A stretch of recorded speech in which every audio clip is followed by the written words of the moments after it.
어떤 은퇴한 제사장의 가정에 역시 제사장으로 하나님을 섬기는 아들이 도착을 합니다. 아버지가 물어봅니다. 얘야, 왜 이렇게 늦은 것이냐? 아들이 공손하게 대답합니다. 예, 아버지, 오는 도중에 일이 조금 있어서 그렇습니다. 제가 오다 보니까 어떤 사람이 길가에 쓰러져 있었는데 피투성이가 된 것을 보니 아마도 강도를 만난 것 같습니다. 제가 그 사람을 좀 보고 오느라고 조금 길이 늦어졌습니다. 그래, 나도 요즘에 그 길에서 강도가 자주 출몰한다는 얘기를 들었는데, 그래, 그 사람은 어찌 됐느냐? 제가 갔을 때는 이미 피투성이가 됐고 살 희망이 별로 없어 보였습니다. 게다가 저까지 거기 머뭇거리다가 강도라도 만나면 위험하게 될 것 같아서 제가 서둘러 그곳을 떠나 지금 오는 길입니다. 그랬더니 그 아버지 제사장이 아들 등을 툭툭 치면서 잘했다. 하나님께서 너를 안전하게 도착하도록 보호해 주신 것을 감사하는 마음으로 우리 감사의 기도를 드리자꾸나, 이러면서 아버지 제사장과 아들 제사장이 가족들 다 불러 모아서 무사히 도착하게 해주신 하나님의 은혜 감사합니다, 이렇게 기도를 드린다는 것입니다. 그런데 그 비슷한 시간에 한 사마리아 사람의 가정에서도 그와 같은 일이 있는데 내용은 많이 다릅니다. 여보, 아니 왜 이렇게 늦게 오셨어요? 내가 오는 도중에 일이 좀 있었어. 무슨 일이 있었습니까? 오다 보니까 강도를 만났는지 어떤 사람이 얻어맞아서 피투성이가 돼서 있더라고. 그렇죠, 저도 그곳에 요새 강도가 자주 나온다는 얘기를 들었습니다. 근데 그 사람은 어떻게 됐습니까? 글쎄 말이야, 그 사람이 피를 줄줄 흘리는데 놔두면 죽을 게 뻔하지 않겠어. 그래서 내가 지혈을 시키고 가지고 있는 것으로 응급처치를 좀 한 다음에 내 짐승에 태워서 당신도 아는 그 주막 있잖아, 거기다 일단 맡겼어. 치료 좀 해달라고. 내가 지금 바빠서 그냥 왔는데 여기 일이 끝나면 그 집에 가서 치료비도 드려야 되고 그 사람 좀 나으면 그 사는 집에 데려다 줘야 되지 않겠어? 아내가 그 남편을 존경 어린 눈빛으로 바라봅니다. 당신 같은 사람이 세상에 있다는 게 참 감사해요. 당신 정말 훌륭한 일을 하셨어요. 남편이 말합니다. 돌아가신 아버지께서 그렇게 하는 것이 여호와 하나님의 뜻을 이루는 것이라고 말씀하시지 않았어? 뭐 당연히 할 일을 한 것뿐이지. 여러분, 이쯤 말씀드리면요, 여러분들은 워낙 고단수기 때문에 제가 하는 얘기가 어디서 나온다는 걸 다 알 겁니다. 거기다 조금 더 단수가 높은 분은 이상한 생각을 할 겁니다. 저 김 목사가 하나는 빼먹는구나. 거기 제사장하고 사마리아 사람만 등장하는 게 아니고 레위 사람도 등장하는데, 그렇게 생각할 분이 한 2명은 여기 계실 거예요. 저도 알고 있습니다, 레위 사람도 등장한다는 것을. 이 얘기는 어디 나오는 얘기입니까? 누가복음 10장에 보면 예수님께서 말씀하신 그 유명한 비유, 선한 사마리아 사람의 비유 가운데 나오는 내용이죠. 강도 만나 쓰러진 사람이 있는데 그 옆으로 3명이 지나갑니다. 제사장, 레위 사람, 그리고 선한 사마리아 사람이라고 우리가 부르는 그 사람이 지나갔습니다. 한번 여쭤보겠습니다. 이 3사람 중에서 하나님의 뜻을 제대로 준행한 사람이 누굴까요? 뭐 두말할 것도 없이 그 강도 만난 사람을 도와준 사마리아 사람이죠. 그렇죠? 그런데 제가 질문을 좀 바꿔보겠습니다. 이 제사장과 레위인과 사마리아 사람의 부모들 중에서 자식 교육에 성공한 부모는 누구겠습니까? 이렇게 질문을 바꾼다면 그 대답 역시 사마리아 사람의 부모님이라고 우리가 대답하는 게 옳을 것입니다. 여러분, 제사장이나 레위인이 유대 사회에서 어떤 사람인지 아시지 않습니까? 그들은 그 사회 최고의 종교 엘리트들입니다. 제사장은 하나님을 섬기는 제사를 맡은 사람들이고, 레위인은 12지파 중에 선택된 지파의 후손으로서 제사장들을 도와서 하나님 섬기는 일을 관장했던 이들이 레위인 아니겠습니까? 이 제사장 집 아이들이나 레위 사람의 자녀들은 요만했을 때부터 철저한 신앙 교육을 받았습니다. 하나님의 말씀을 달달달달 외우도록 교육받았습니다. 성전에서는 무슨 일이 이루어지는지 훤하게 꿰뚫도록 교육을 받은 사람들이 바로 그들입니다. 누구보다도 철저한 가정교육을 받았다고 할 수 있습니다. 그런데 그 교육의 결과가 무엇입니까? 강도를 만나서 피투성이가 돼서 쓰러진 사람을 뻔히 보면서도 그냥 지나가는 것이 그 결과라면, 그 제사장의 가정에서, 레위인의 가정에서 했던 그 긴 세월 동안의 교육이라고 하는 게 그걸 성공한 교육이라고 말할 수 있을까 하는 것입니다. 현장에서, 삶의 과정 속에서 하나도 열매로 드러나지 않고 실천되지 않는 교육이라면 그 교육은 죽은 교육 아니겠습니까? 여러분, 사마리아 사람은 또 어떤가요? 우리가 이미 아는 것처럼 아수르 제국에 의해서 주전 721년경에 북왕국 이스라엘이 멸망합니다. 그리고 아수르는 그 땅에 많은 이방 민족들을 데려다가 섞여 살게 했습니다. 이스라엘 사람들과 이방인들이 섞여 살다 보니까 세월이 지나니 결혼을 해서 피가 섞이게 됐을 뿐만 아니라 이제는 신앙도 다 섞여서 혼합 신앙을 가지게 됐습니다. 여호와 하나님을 섬기던 것과 이방 민족이 가지고 온 우상을 믿는 것이 막 이렇게 두리뭉실돼 가지고 문제가 많아졌습니다. 나중에 정통 유대인들은 그 지역에 그렇게 된 사람들을 사마리아인이라고 불렀고 그들을 인간 취급하지 않았습니다. 아주 더럽게 경멸했습니다. 사마리아 사람과 얼굴 맞대고 이야기도 않고 상종을 안 하고 사마리아 사람들이 사는 동네에는 자기 발자국을 남기는 것도 꺼려할 만큼 아주 싫어했습니다. 그런데 예수님의 비유 속에 나오는 사마리아 사람은 피투성이 된 사람을 그냥 지나가지 않고 자신이 위험을 당할지도 모르는 상황에서도 그를 불쌍히 여겨서 치료해주고 주막에 데려다 줌으로써 후속 치료를 받을 수 있게 해주는 사랑을 베풀었으니 이 사마리아 사람의 가정에서 이루어진 교육이라고 하는 것은 아름다운 열매가 된 것이 아니겠습니까? 여러분, 누구의 교육이 성공한 교육인가 하는 질문을 해볼 수가 있다고 하는 것입니다. 더군다나 이 사마리아 사람은 하나님이 어떤 분인지를 아는 사람이었습니다. 하나님은 어떤 분이십니까? 하나님은 사랑이십니다. 요한일서 4장 7절과 8절 우리 화면에서 다 같이 읽어보도록 하겠습니다. 사랑하는 자들아, 우리가 서로 사랑하자. 사랑은 하나님께 속한 것이니 사랑하는 자마다 하나님으로부터 나서 하나님을 알고 사랑하지 아니하는 자는 하나님을 알지 못하나니 이는 하나님은 사랑이심이라. 할렐루야. 제사장이나 레위인도 하나님은 사랑이라는 것을 뼛속에 새겨지도록 배웠겠지만은 그 사랑을 실천하지 않았으니까 그 교육은 실패한 겁니다. 그러나 사마리아 사람은 하나님은 사랑이시다, 이 사람을 그냥 버리고 가는 건 하나님의 뜻이 아니다, 그래서 사랑을 실천했으니 누가 하나님을 더 잘 아는 사람이겠습니까? 여러분, 오늘은 어린이 주일입니다. 어린이 주일이 되면 우리 기성세대 어른들은요, 어린이들을 사랑해야 된다, 학생들을 사랑해 줘야 된다, 이런 얘기 많이 합니다. 그리고 잘 가르쳐야 된다고 얘기합니다. 문제는 어떤 교육을 해야 될 것인가 하는 겁니다. 이번에 세월호 참사 이후에 5만 가지 말들이 떠도는 가운데 이런 얘기가 있더라고요. 너무 착하게 키우면 죽어, 그런 얘기가 있어요. 선상 방송이 나오는데 그냥 실내에서 대기하라, 가만히 있으라.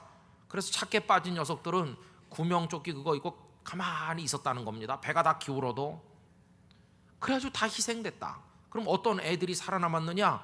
방송에서는 대기하고 가만히 있으라고 하지만 그 방송과는 상관없이 뛰쳐나오는 애들, 좀 나쁘게 말하면 평소에 선생님 말씀 지독하게 안 듣는 애들처럼, 그런 애들은 뛰쳐나와서 살 기회를 가졌다고 하면서 자조 섞인 말로 하는 얘기가 착하게 키우면 다 죽어. 그럼 어떻게 키워야 된다는 겁니까? 착해서 말 잘 듣는 애를 키우면 죽으니 그냥 뻗땡기고 말 안 듣고 반항하는 애들을 키우면 사는 겁니까? 지금 우리 사회는요, 뭘 어떻게 키워야 될지 알 수가 없어요. 여러분, 애들은요 스펀지와 같습니다.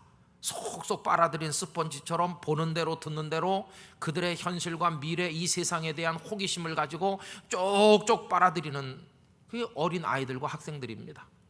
그들에게 무엇을 가르치며 어떻게 가르쳐 어떤 사람이 되게 할 것인가, 이게 오늘 우리들에게 정말 심각한 문제가 아닐 수가 없는 것입니다. 자, 그러면 여러분, 오늘 이 어린이 주일날 읽을 성경 말씀으로서는 오늘 읽은 이 마가복음 2장 말씀이 전혀 어울리지 않는 것처럼 보입니다. 그렇죠? 그러나 생뚱맞게 여겨지는 이 본문 말씀을 가만히 들여다보면 오늘 이 말씀 속에 예수님의 진정한 교육이 그대로 남아있는 것을 볼 수 있습니다. 표면적인 주제는 금식이지만 실질적인 주제는 예수님은 어떤 사람을 만들길 원하시는지가 오늘 말씀 속에 녹아 있습니다. 우선 표면적인 주제인 우리 금식 얘기를 좀 해보도록 하겠습니다. 여러분, 금식이 뭡니까? 안 먹는 겁니다. 그죠? 그러면 원래부터 하나님은 처음부터 먹지 말라고 하셨나요? 아닙니다. 우리 하나님께서는 사람을 만드시고 제일 먼저 먹거리를 주셨습니다. 내가 땅에서 돋아나는 그 모든 채소들, 열매 맺는 그 나무들의 과일들 전부 너희들에게 먹을 것으로 주니 다 잘 먹으라고 하셨습니다. 그래서 우리 예수 믿는 사람들은 잘 먹고 살이 통통 찌고 건강하고 그래야 됩니다. 그래서 음식 앞에서 우리들은 왕성한 식욕을 가져야 되고 그 에너지로 인생을 열심히 살아야 됩니다. 잘 먹는 건 하나도 이상한 게 아닙니다. 오히려 이상한 게 뭐가 이상한 걸까요? 안 먹는 게 그게 문제죠. 그죠? 금식은 이상하게 보이는 행동입니다. 그럼에도 불구하고 왜 금식이라는 게 생겼을까요? 유대 사람들에게는 금식은 아주 대단히 경건한 종교 행위로 생각이 됐습니다. 원래 구약 성경에 보면 1년에 한 번 금식하는 날이 있었습니다. 이스라엘 사람들의 종교 달력으로 7월 10일, 흔히 대속죄일이라고 부르는 욤키푸르라는 그날이 오면 모든 백성들이 금식하면서 하나님 앞에 엎드립니다. 그날은 무슨 날인가? 여러분, 성경 말씀 레위기 16장 29절 다 같이 읽어보십시다. 너희는 영원히 이 규례를 지킬지니라. 일곱째 달 곧 그 달 10일에 너희는 스스로 괴롭게 하고 아무 일도 하지 말되 본토인이든지 너희 중에 거류하는 거류민이든지 그리하라. 아멘. 여기 스스로 괴롭게 한다는 표현이 나오지 않습니까? 이게 바로 먹지도 않고 금식하는 걸 말하는 겁니다. 왜 그렇게 하느냐?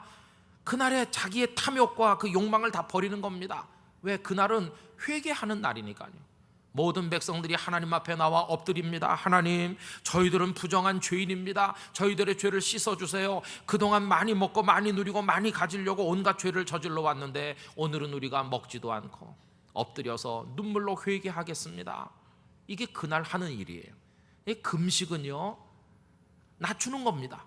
금식은 엎드리는 겁니다. 금식은 회개하는 겁니다. 금식은 가슴을 치면서 하나님의 백성답게 살지 못한 것을 뉘우치는 바로 그런 이미지가 그대로 녹아있는 게 그게 금식인 것이. 그런데 이 회개와 겸손과 눈물이 담겨있는 그 금식이 이게 나중에 이상하게 변질됐어요. 어떻게 변질됐느냐 하면 나는 경건한 사람이야 이렇게 자기를 자랑하고 과시하는 수단으로 변질됐어요. 금식하는 사람은 엎드리지도 않고 회개하지도 않고 하나님 앞에 부르지도 않고 오히려 사람들 앞에 이래봬도 나는 금식하는 사람입니다. 내가 얼마나 경건한지 아십니까? 자기를 과시하려고 하는 이상한 것으로 이 금식이 변질됐어요. 그래서 옛날에는 없었던 금식이 자꾸 많이 생겨났습니다. 그 증거를 우리가 스가랴서 8장 19절에서 찾아볼 수 있습니다. 만군의 여호와가 이같이 말하노라. 넷째 달의 금식과 다섯째 달의 금식과 일곱째 달의 금식과 열째 달의 금식이 변하여 유다 족속에게 기쁨과 즐거움과 희락의 절기들이 되리니 오직 너희는 진리와 화평을 사랑할지니라 하는 말씀이 나오는데요, 여기서 얻을 수 있는 정보가 있습니다. 스가랴 선지자 시절에는 금식이 여러 가지가 새로 생겼구나 하는 걸 알 수 있죠. 4월달, 5월달, 7월달, 10월달에 옛날에 없던 금식이 생겨났어요. 그러면 4월의 금식은 왜 하냐?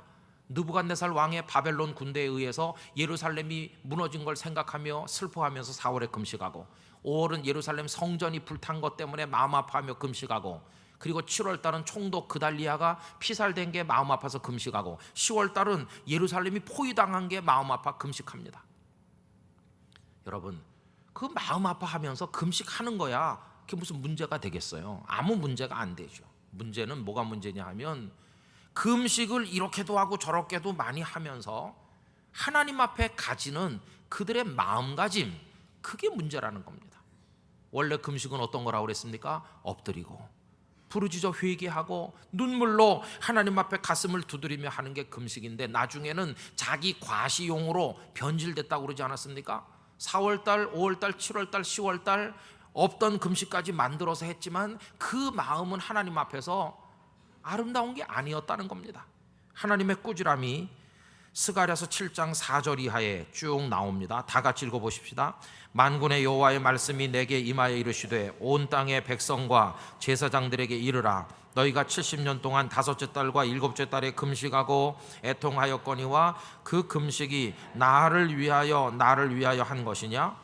너희가 먹고 마실 때에 그것은 너희를 위하여 먹고 너희를 위하여 마시는 것이 아니냐? 너희들이 금식하는 거야 뭐 어떻겠어. 그러나 문제는 금식한다는 너희들의 마음이 문제가 아니냐. 너희들이 정말 내 앞에 회개하기 위해, 나를 기쁘게 하기 위해서, 너희들을 정결한 하나님의 사람으로 만들기 위해서 하는 금식이었느냐? 그게 아니지 않느냐. 너희들이 먹든지 마시든지 굶든지 다 너희 자신을 드러내 보이려고 하는 그런 행위에 불과하니 제발 좀 그런 가식적인 금식 집어치워라. 이게 하나님의 책망이었어요. 여러분, 예수님 당시 오면요, 이게 더 희한한 방향으로 변질된. 그래서 예수님께서 말씀하신 비유 속에도 보면 1년에 몇 차례만 하는 게 아니고요, 매주 2번씩 했어요. 둘째 날과 다섯째 날 매주. 그래서 예수님의 비유가 누가복음 18장에도 나오는데요, 세리 한 사람과 바리새인 한 사람이 성전에 올라가서 기도한다는 내용의 비유가 나오는 중에 그 누가복음 18장 11절 12절에 보면 바리새인의 교만이 꽉 찬 기도가 나오고 있습니다. 바리새인의 기도는 어떤 기도일까요? 바리새인은 서서 따로 기도하여 이르되 하나님이여, 나는 다른 사람들 곧 토색, 불의, 간음을 하는 자들과 같지 아니하고 이 세리와도 같지 아니함을 감사하나이다. 나는 일회에 2번씩 금식하고 또 소득의 11조를 드리나이다 하고. 여러분, 이 바리새인이 자기 자랑을 담아 드리는 기도 속에 뭐가 나옵니까? 일회에 2번 금식한다는 게 나오잖아요.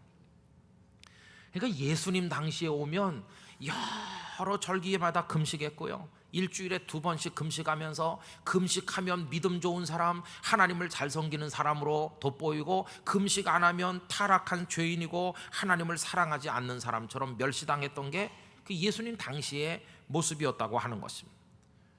그러다 보니까 사람들은 조용히 골방에 들어가 눈물로 회개하고 하나님 저의 죄를 용서해 주세요 이렇게 금식하는 게 아니고, 예수님 때 금식은요, 남이 모를까 봐 걱정하면서 사람들 많은 데서 금식하는 티를 내는 겁니다. 쪼깃쪼깃 다 구겨진 낡은 옷을 입고 머리는 다 풀어 헤친 채로 얼굴은 눈이 퀭하게 보이도록 하얀 칠을 하고 사람들이 붐비는 길거리 모퉁이에 와가지고 이렇게 서 있으면 사람들마다 저분이 요새 금식하시는구나, 경건한 분이신가 보다. 이게 그들의 행태였어요. 여러분, 이 생각을 머릿속에 하면서 이제 오늘 마가복음 아까 우리 같이 읽은 본문을 들여다보면 내용을 알 수 있습니다. 바리새인들과 바리새인들의 제자들은 방금 전에 말씀드린 것처럼 다 그렇게 금식했습니다. 심지어는 세례 요한의 제자들까지도 금식을 했습니다. 그 관례를 따라 자기들의 경건을 보이기 위해서 다 금식하는데 사람들이 가만히 보니까 이상한 일이 있었습니다. 그게 뭐냐 하면, 왜 예수님의 제자들은 금식을 안 하냐, 이게 이상하게 보이는 겁니다. 그 당시 예수님은 떠오르는 태양처럼 모든 유대인들에게 주목의 대상이 되어 계셨습니다. 그분의 한마디 한마디가 사람들의 마음속에, 그분의 행동 하나하나가 사람들에게 감동을 주고 있었습니다. 다 예수님을 흠모하거든 쳐다보는데 그분은 왜 금식을 안 할까? 왜 그 제자들은 금식을 안 할까?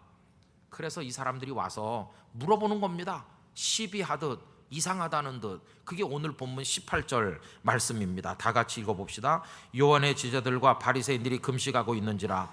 사람들이 예수께 와서 말하되 요한의 제자들과 바리새인들의 제자들은 금식하는데 어찌하여 당신의 제자들은 금식하지 아니하나이까? 이렇게 물어보는 거예요. 참 이상하지 않느냐?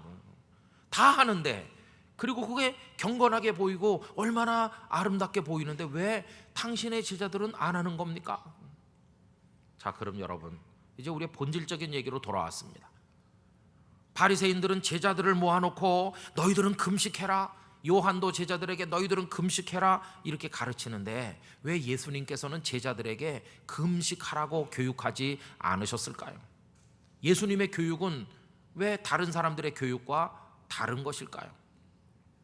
결론부터 말씀드리면 예수님은 사랑하는 제자들에게 죽은 가르침을 남기지 않기를 원하셨기 때문입니다. 죽은 교육은 나는 하지 않겠다는 것입니다.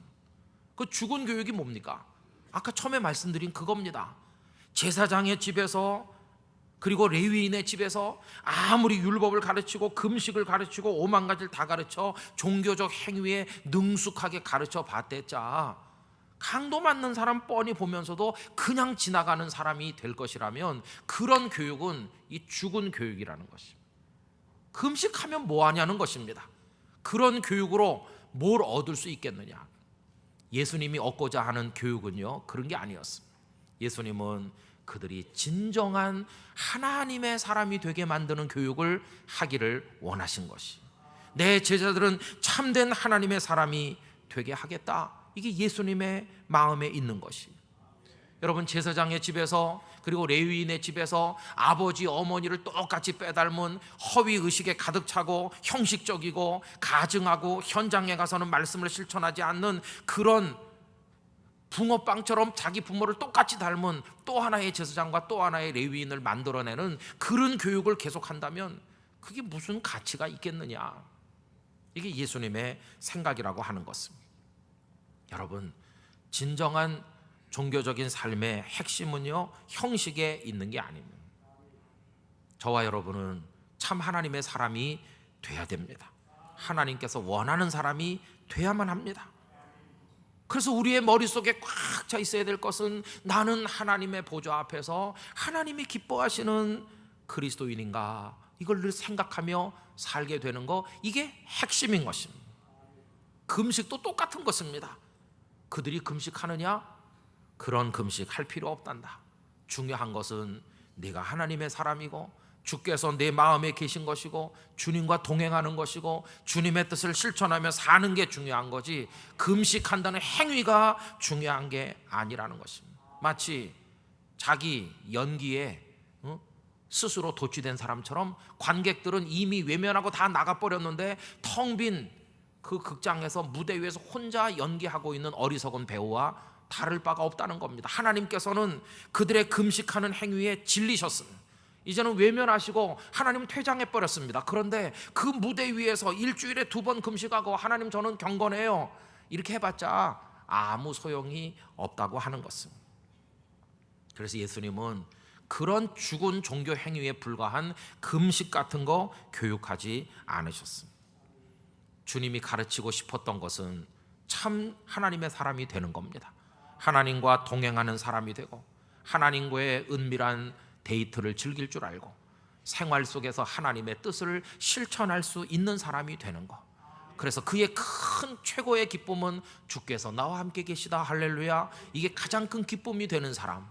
그리고 혹시 그가 넘어지거나 범죄하거나 실패해서 주님의 영이 자기를 떠난 걸 알면 막 가슴 아파하면서 눈물로 엎드려 정말 부르짖어, 그때야말로 진짜 금식할 때가 온 줄로 알고 하나님 앞에 자복하면서 기도할 수 있는 그런 사람이 되게 만드는 교육, 이게 예수님께서 하시고자 했던 교육이라고 하는 것입니다. 그래서 오늘 19절 20절에서 예수님 뭐라고 말씀하십니까? 다 같이요. 예수께서 그들에게 이르시되 혼인집 손님들이 신랑과 함께 있을 때에 금식할 수 있느냐? 신랑과 함께 있을 동안에는 금식할 수 없느니라. 그러나 신랑을 빼앗길 날이 이르리니 그 날에는 금식할 것이니라. 아멘. 여기서 신랑은 영적으로 주님을 가리키는 겁니다. 주님이 여러분 마음속에 계시면 그때는 금식할 때가 아니고 주님과의 데이트를 즐길 때입니다. 기뻐하고 찬송하면서 날마다 감사하며 살아갈 때입니다. 그런데 내가 범죄하고 내가 넘어져서 주님께서 나를 떠나시고 내가 신랑을 빼앗긴 신부처럼 버려져 있다면 그때야말로 진짜 영적 위기가 온 것이고, 금식은 그때 해야 되는 거예요. 이때의 금식은 자기를 과시하기 위한 형식적이고 위선적인 행위가 아니라 그때 그 금식은 진짜 겸손하게 엎드려서 눈물로 부르짖는 주님이 기뻐하시는 참 금식이 된다고 하는 것입니다. 그러므로 요한의 제자들과 바리새인의 제자들이 하는 금식은 그건 죽은 금식이다, 이것이 바로 예수님께서 가르치시는 말씀이었다고 하는 것입니다. 그 끄트머리 예수님께서는 새 포도주는 새 가죽 부도에 넣어야 된다는 말씀하시죠. 새 포도주를 오래 쓰던 가죽 부대에 넣으면 부대가 터져서 못 쓰게 되니까 새 포도주는 새 가죽 부대. 여러분 21절 22절 다 같이 읽습니다. 생배 조각을 낡은 옷에 붙이는 자가 없나니 만일 그렇게 하면 기운 새 것이 낡은 그것을 당기어 헤어짐이 더하게 되느니라. 새 포도주를 낡은 가죽 부대에 넣는 자가 없나니 만일 그렇게 하면 새 포도주가 부대를 터뜨려 포도주와 부대를 버리게 되리라. 오직 새 포도주는 새 부대에 넣느니라 하시니라. 아멘.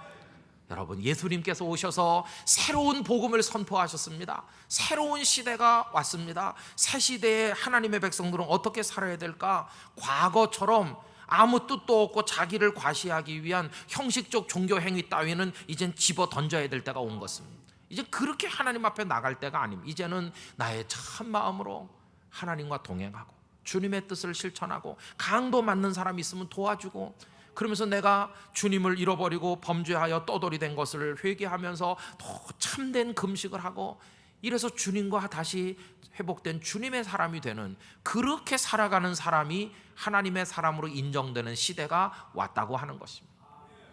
그런데 지금도 여전히 죽은 금식을 계속하고 있을 것인가?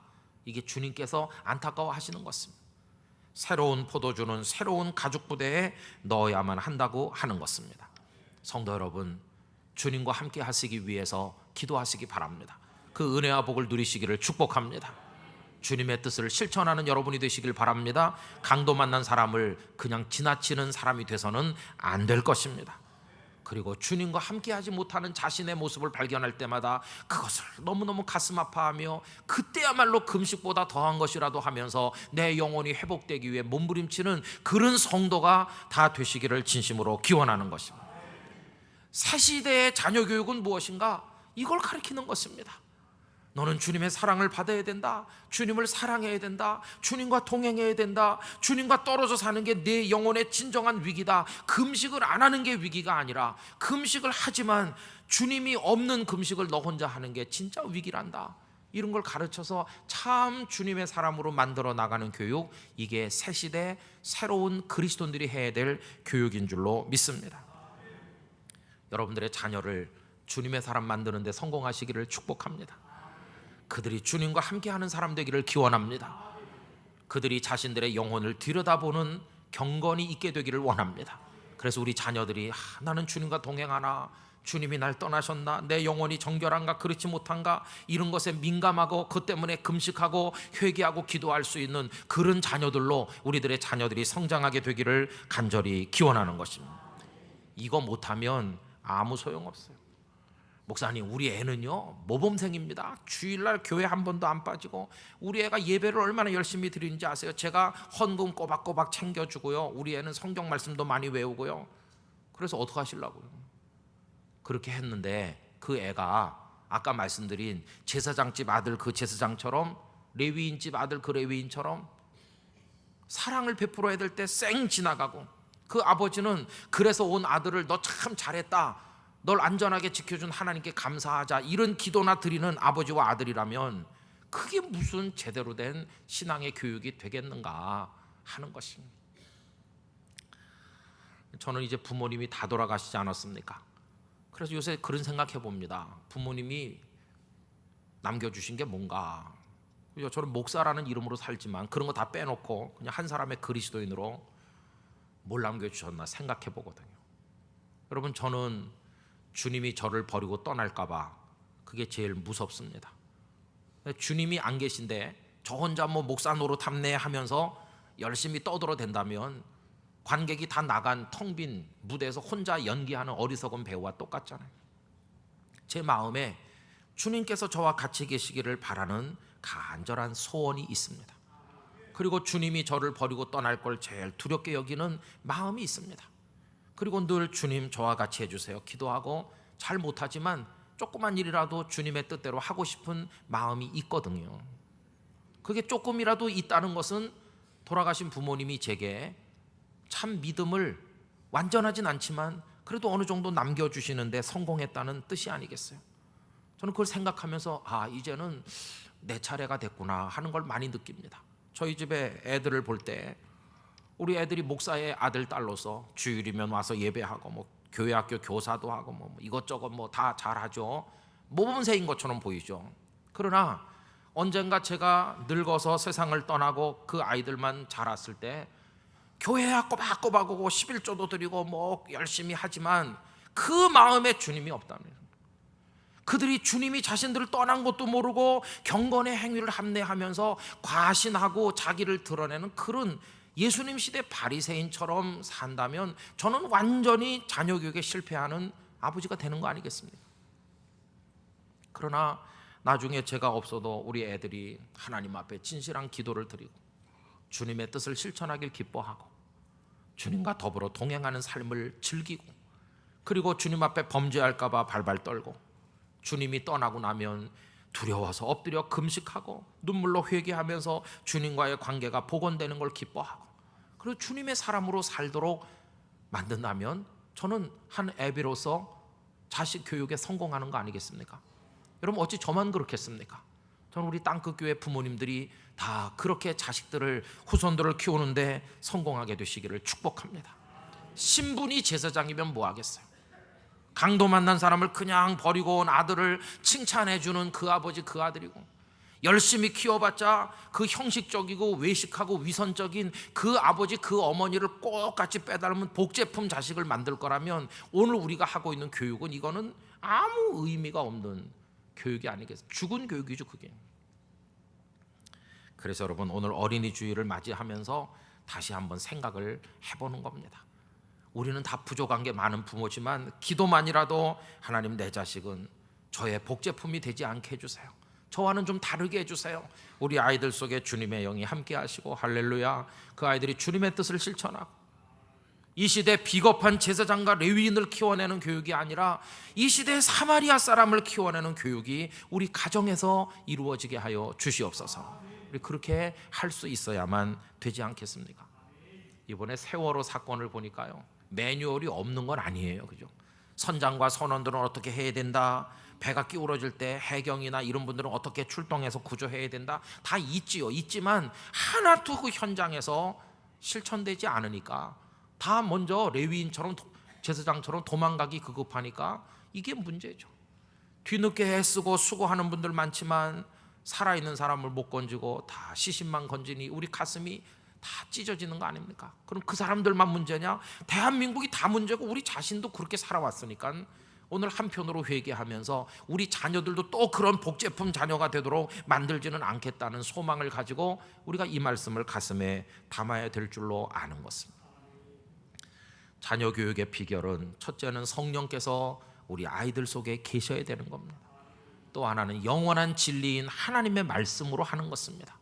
그리고 흘려놓으면 헛되지 않는 눈물의 기도밖에 없는 줄로 믿습니다. 그래서 여러분들의 후손들을 잘 가르쳐 키우시기를 기원합니다. 그래서 늦었어요. 그 사람을 제가 주막에 데려다 주느라고 늦었습니다. 좀 힘들었지만 보람이 있어서 그렇게 말할 때 진짜 박수를 칠 수 있는 그런 부모가 돼야 되는 거 아니겠습니까?